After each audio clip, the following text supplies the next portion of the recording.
And some people only want access to your struggle so that they can use it against you later in life when you've from shifted to this new center. They want to say, "Well, you acting funny. You used to did it, this. You think you too good for me now." I actually do. I actually do. This week on Adjusting, we are talking about adjusting your access. Last week, we talked about adjusting your timeline, and this week, we are figuring out who actually gets access to this new timeline. Access is a decision about your time, your energy, your emotions, your body, your peace. And most of us were never ever taught that we're allowed to make that decision on purpose. So today we're addressing how you ended up with this open door policy you never agreed to. We're adjusting the difference between access and love with a little bit of discernment, and we're applying some real tangible ways to start deciding who gets to touch the life you're building. So sit back, relax, and welcome to Adjusting.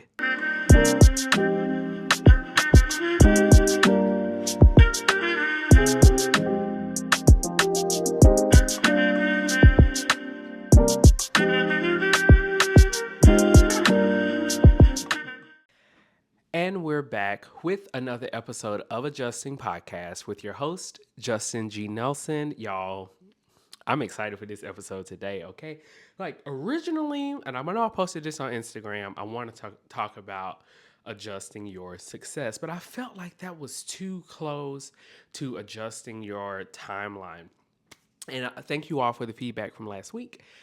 So today we're going to talk about adjusting your access. Oh, that's a good one. Okay, so before we get too far, thank you to TJ from Tea with TJ podcast for editing, and thank you all for liking and sharing and subscribing. Um, I haven't seen any numbers change on YouTube, but the views are going up, so that means something, right? Cool. So, yeah, thank you all for doing that. And let's get started with our grounding breath. Now, if you are driving, focus on the road. Focus on the road. But if you are somewhere safe where you can quiet yourself or escape or close a door or whatever you need to do to ground yourself for this episode, because this episode might be the one that really makes everything make sense, you know? So go somewhere quiet real quick. Put your headphones in. We're going to do our 478 breathing. Also, I'm in the middle of a heat wave here in New York. Okay, so I'm trying to find some excitement while my shirt changes colors because I'm about to sweat. I have my little towel here. I have my water bottle on the floor because it is not a sponsored episode. But baby, it's hot. All right, so ground your feet flat on the ground. Relax your ankles. Relax your shin. Relax your knees. Relax your thighs. Relax your hips. Relax your stomach. Relax your chest. Relax your shoulders. Roll them back. Relax your neck. Relax your chin, your cheeks, your forehead. Like soften your forehead. Let the tension go. Close your eyes. And we're going to breathe in for 4 seconds, hold for 7, and release for 8. Let's begin. Breathe in, 2, 3, 4. Hold it, 1, 2, 3, 4, 5, 6, 7. Out, 1, 2, 3, 4, 5, 6, 7, 8. Let it all out. Doesn't it feel good? Okay, let's do it one more time. Just a deep breath in and out, just to get anything else out that might be blocking you or feels stagnant and built up. So breathe in and breathe out. Great.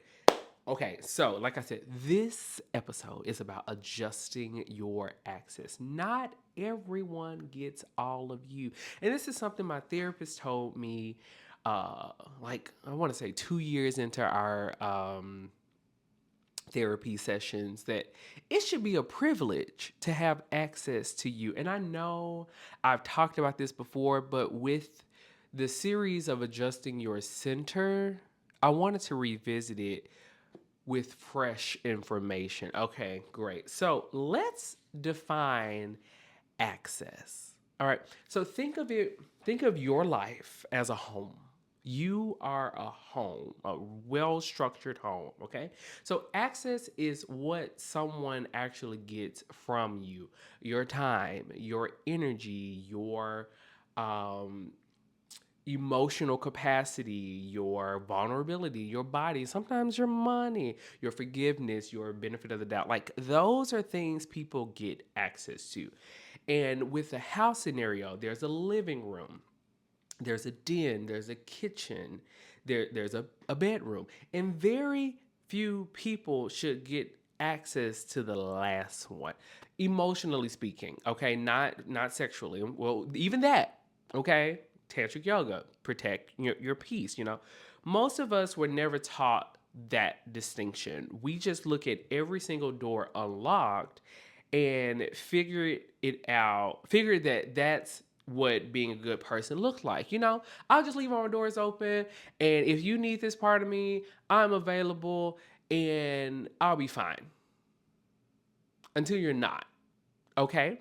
So here's the thing: access isn't about how long someone's known you, it's about what they've done with what you've given them already. You following? Great. So this is where discernment comes in. See, we don't talk about discernment enough, especially with friendship. Our parents and our ancestors always got those feelings, like, uh, in a dream, or spirit told me. Now that's the only time I'll allow spirit told me that. I don't know.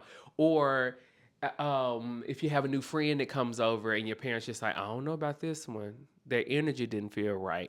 Our parents didn't say energy, but it's just like something about them didn't sit right with my soul. And so this is where discernment comes in. And I want us to really sit with this. Discernment is the muscle underneath all of this. It's the ability to actually pause and ask, does this person deserve what I'm about to give them? Instead of just handing it out on autopilot, because that's what you've always done. Sorry. And it kind of relates to the people pleasing person of it all, the person who just wants to belong, wants to fit in, wants to be seen, appreciated, heard, valued. Like, a lot of those people often give open access. Okay. And if you live in New York and you're a performer, equity is done like open access because they want your money. But anyway, most of us have never built that discernment muscle because we were taught that questioning who deserves our times or feelings is somehow cold or calculated or not very Christian, you know? Or that's not how family works. We love everyone. We are here for everyone. I'll pray for you, and I'm here if you need me. Pick which guilt trip applies to you, okay?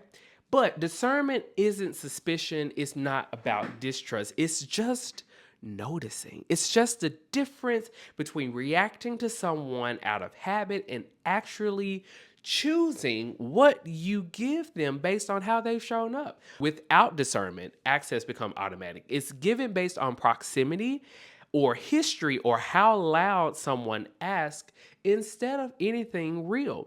And that's how you end up depleted by people who technically love you when it's convenient, but have never once earned parts of you they're walking around with. So, where this whole unrestricted access thing comes from in the first place: family conditioning. The unspoken rule.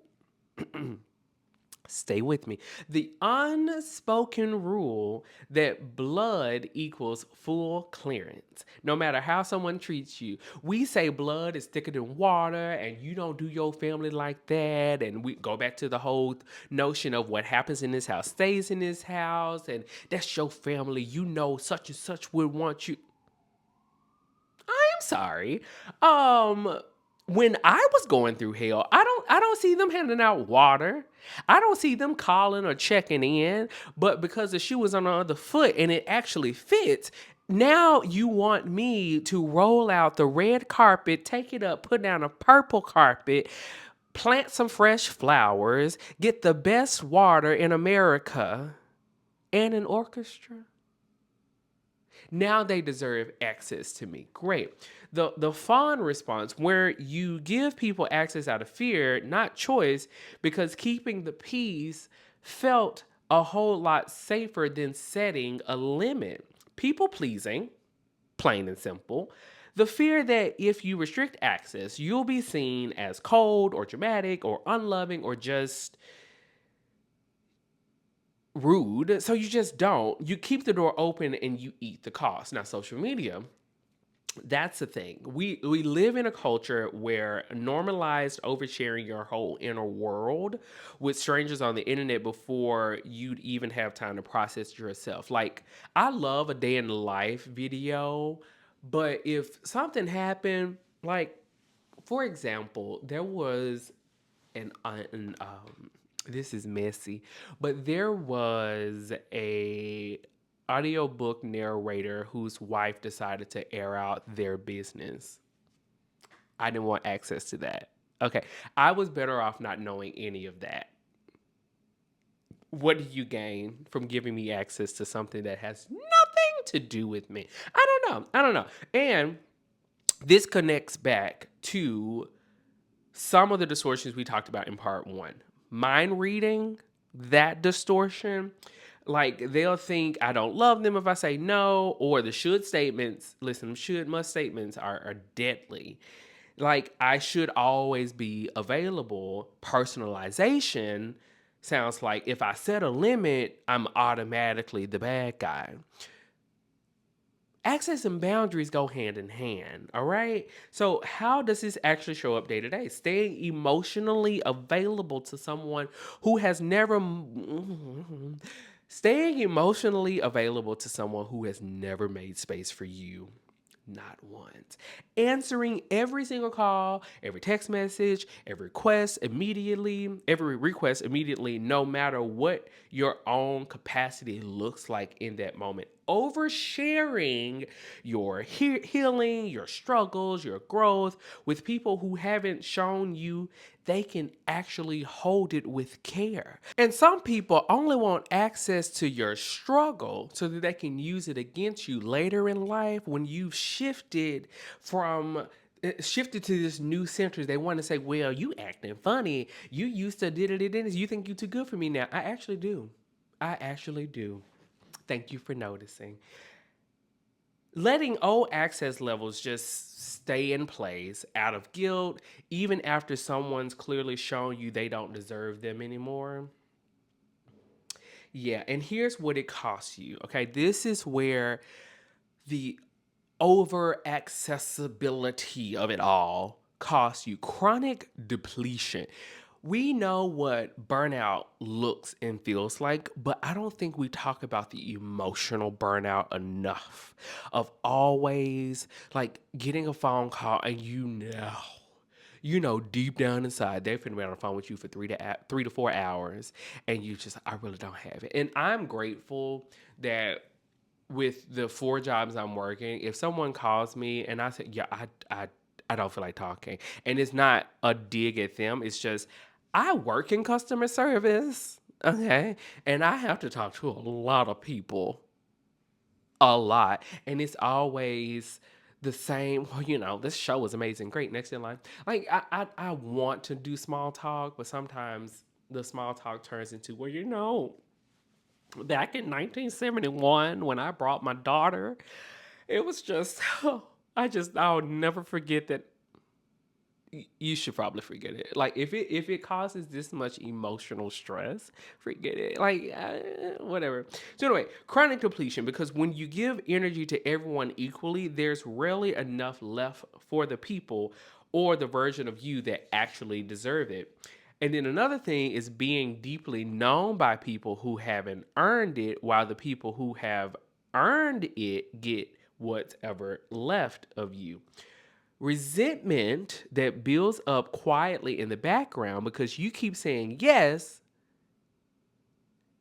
with your mouth while your whole body is screaming, hell nah. and losing touch with your own inner world because you spent so much energy managing what everyone else has access to that you straight up stop checking in with yourself. Now, here's the spiritual component of it all. And if you're listening to this episode, we are bringing back Second Pew. I know, Justin, how do you have time for this? I don't know. So, Second Pew will live under the adjusting umbrella of it all. So, it'll be my sex, shame, and spirituality component. It'll be Second Pew, and then it'll be adjusting. So you heard it here first, folks.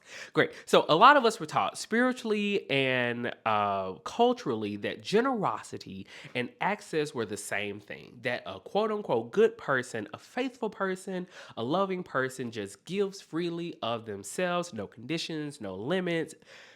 And it's always wrapped up in like, you'll be blessed. You'll be blessed for doing this, and you'll be blessed for doing that. Unlimited access without discernment isn't generosity. And it isn't generosity. It's self-abandonment wearing a nice outfit with manicured nails and shades. Real generosity actually requires a self to give from.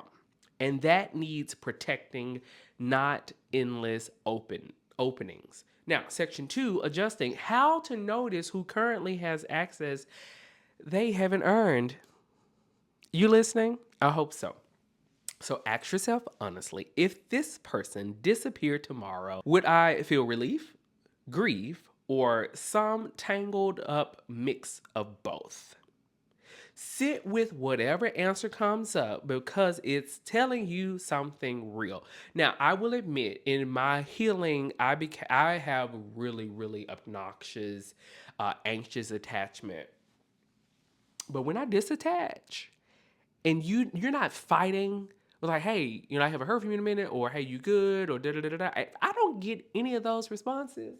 You're dead to me, and I have realized in that moment I gave the wrong person access. Notice who you brace for before you notice who you actually soften around. Bracing is usually a sign of access without safety. Pay attention to who gets your real feelings versus your performed, polished ones. That little in between gap right there is often exactly where misaligned access is hiding. Now, restricting access isn't the same thing as being unkind. So don't even put it in here. It's not in the script, okay? Limiting someone's access isn't punishment. It's not revenge. It's not you being cold. It's structure. Okay, if we're focusing on adjusting your center, there has to be some type of structure that goes with it. Same as locking your front door at night, it doesn't mean you hate your neighborhood. Okay? You can restrict what someone gets from you emotionally or otherwise and still be civil, still wish them the best, still hold love for who they used to be or who they could become someday. We are not falling in love with potential anymore. Okay? The reality of it all is what you see. Okay? Great. Real talk. You can love a parent, okay, and still stop calling them when you're upset if their reaction has never once made things better. That's not betrayal. That's just discernment doing its job. Grieving the open door version of you, though, okay? This is hard. This is really hard, especially for my recovering people pleasers. For a lot of us, being endlessly available was part of our whole identity. We wanted to be there for everybody. We didn't want to see people suffer, okay? We wanted to take that burden off them and say, you know what? You don't have to do this alone. I'm here for you. But then once you start to hear the shit that they actually did, it's like, have you looked in the mirror? Have you considered that you're the problem? Like maybe you should be going through this alone. Like I'm just saying, observation tells me that you need help. But anyway, the reliable one, the loyal one, the one who never says no. So restricting access can genuinely feel like losing a piece of who you thought you were. There's a real grief in realizing some relationships only work because of how much access you gave, not because of who the other person actually was underneath it. And grace applies here too, okay? You gave that access because it made sense with the information and the safety you had at the time. Okay, you are not a bad person. You're not undoing love. You're just updating the terms of condition. Oh, all right. So, how does this show up in your body? Because it always does. Okay, just like this sweat that's falling off my body. Sometimes that access, the access denied, shows up in another way. So the dread in your stomach before a call or visit with someone who's got too much access and way too little care. That's one way. Feeling completely wiped out after time with certain people, even when nothing bad technically happened.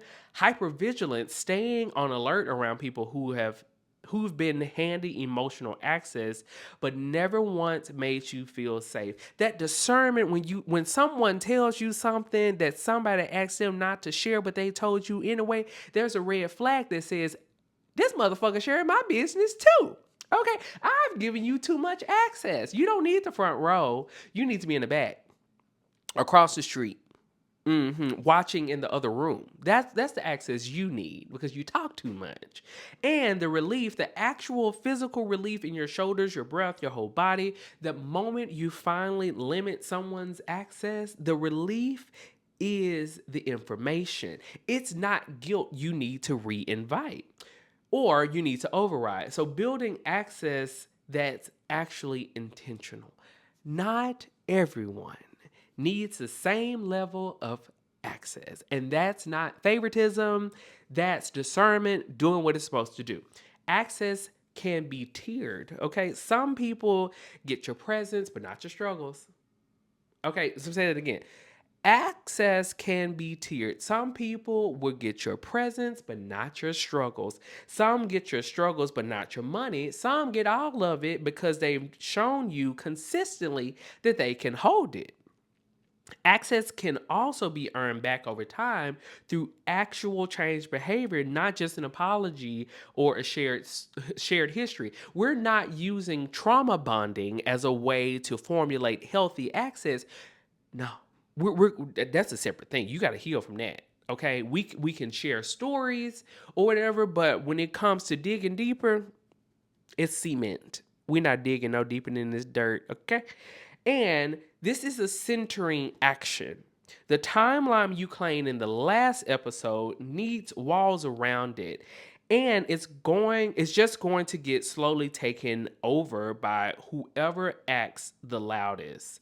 So back to my spiritual side. If your framework taught you that boundaries were selfish or unspiritual, like I don't remember anyone in the faith space preaching about boundaries. Like let me think for a second.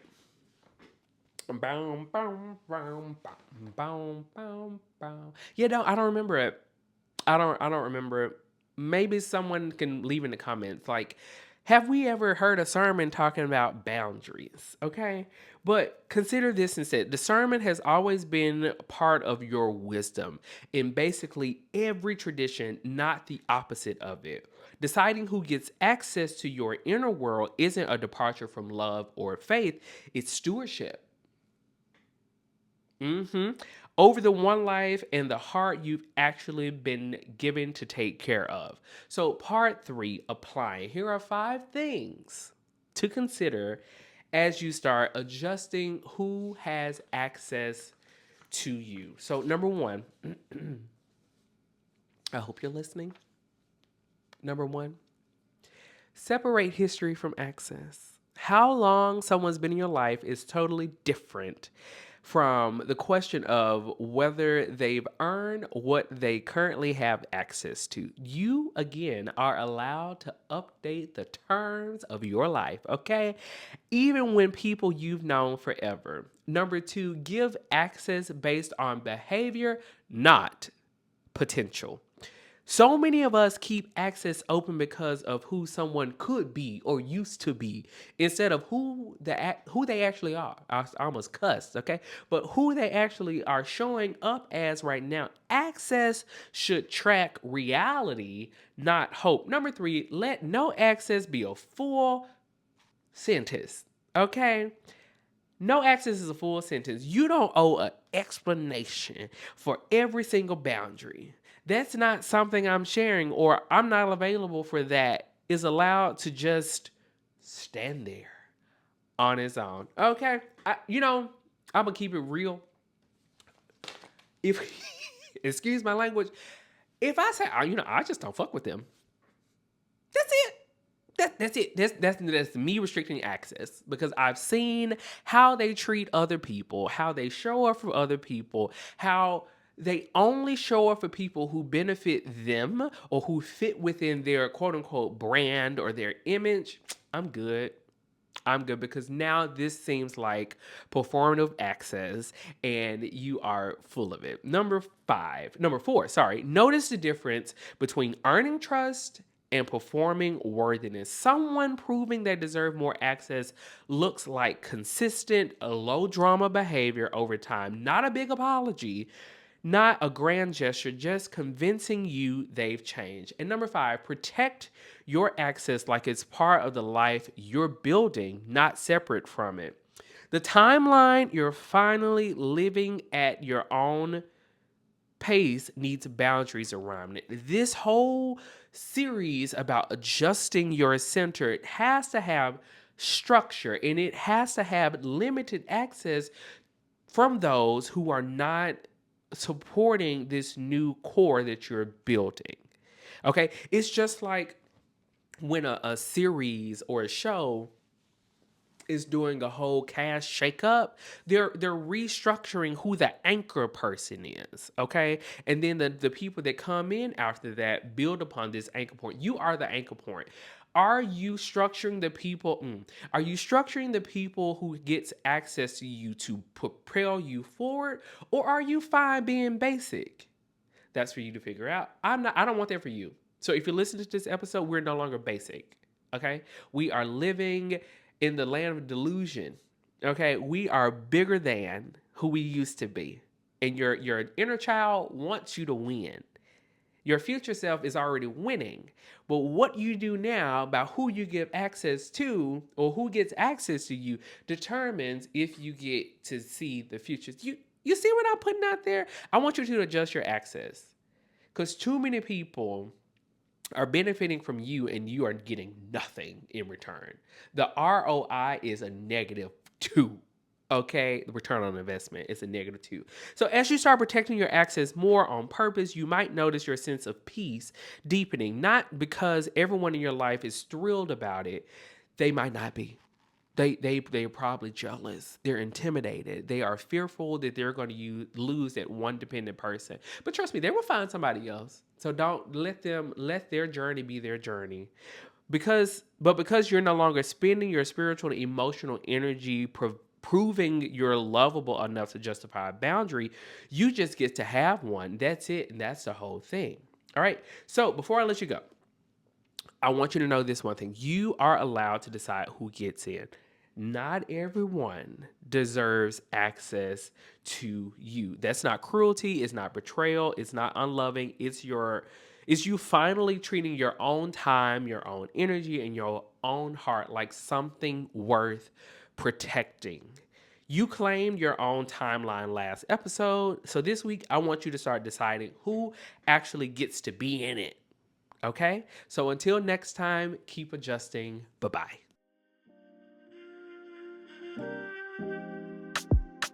Thanks for tuning in to this week's episode. I hope you take something away to help you make the adjustments you need. Before you go, please take a quick second to share this with someone you care about. And if you can, please leave a 5-star rating and review on whatever platform you're listening to this on. For more information about adjusting or to inquire about being a guest, head over to adjustingpod.com. Until next time.